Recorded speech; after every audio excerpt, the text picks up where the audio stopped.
So I've spotted one of these signs, and it's very important to cut them down. Whenever you see them, you bring some of these and cut them down. Head office in Queensland report that to police, and I think someone that films themselves committing a criminal offence actually helps the police a lot. It helps give them the evidence to prosecute them. So yeah. Yes, I was technically arrested this morning. So I was technically arrested this morning and questioned for assault. Questioned for assault and theft of the UAP sign.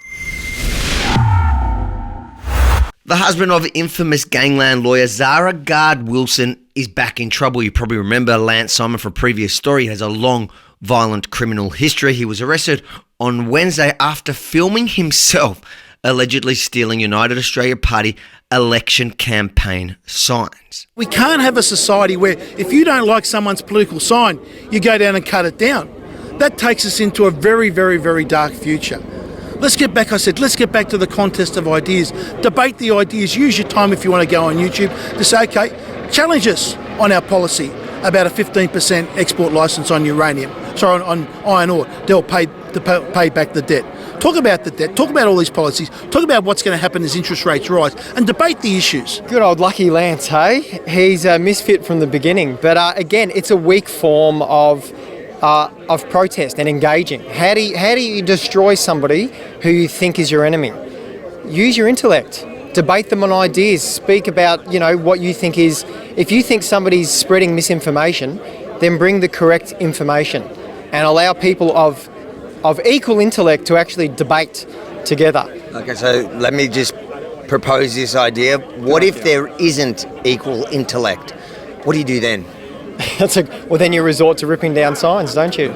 I am banned from Facebook for life. Trump only got 12 months, I got life, for posting scientific studies that contradict with the official narrative.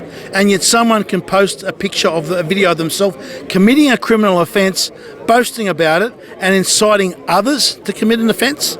Come on, Facebook, this is not good enough. But it's not only Facebook. News of a defaced election sign or stolen election material is usually met with outrage from both sides of politics and the mainstream media. But suddenly, in this case, radio silence. It's almost like the elitist class support criminal activity if the crook targets their most significant threat. I saw a story of a councilman somewhere had his poster removed and it made headlines. Not one person has reported about you. Why is that? Look, I can't answer that question, but I've put out to all our supporters, I put up on my social media, respect other people's signs. We may not agree with what the Greens say on their sign, but respect it. Hold on, wait, the Greens have signs? How do the Greens have signs? I saw a big What tree did they cut down for that sign? I know, I was worried about that. I saw this big Adam Ban sign. I was wondering whether it was actually... I'm going to have to fact check this. I don't know, Craig Kelly is full of misinformation. The Greens do not have signs. You're true, you're right. I was thinking what paper and ink and stuff, how would that be done? But look, the point I'm making is they should be free to argue their point. We should be free to argue our point. That's the contest of ideas. That's how democracy should work. If you're trying to shut down one side of the debate, even if it's the Greens, let Adam Bandt speak.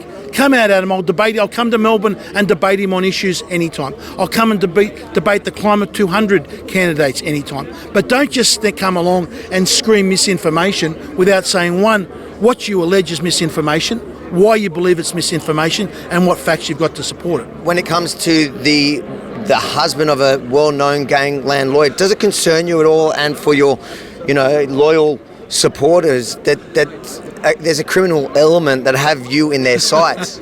Look, it's you've got to get on with this. You've got to get on with this job. We live in a free democracy. You look at what risks we take to defend democracy, right? And look at the risks that former generations have taken. Had to climb out of trenches and put a gun over their shoulder and go wandering through the jungles of New Guinea and the deserts of North Africa. That's taking risks to do democracy. What we have to do to defend our democracy and take the risk are like 1,000th of what our past generations have done.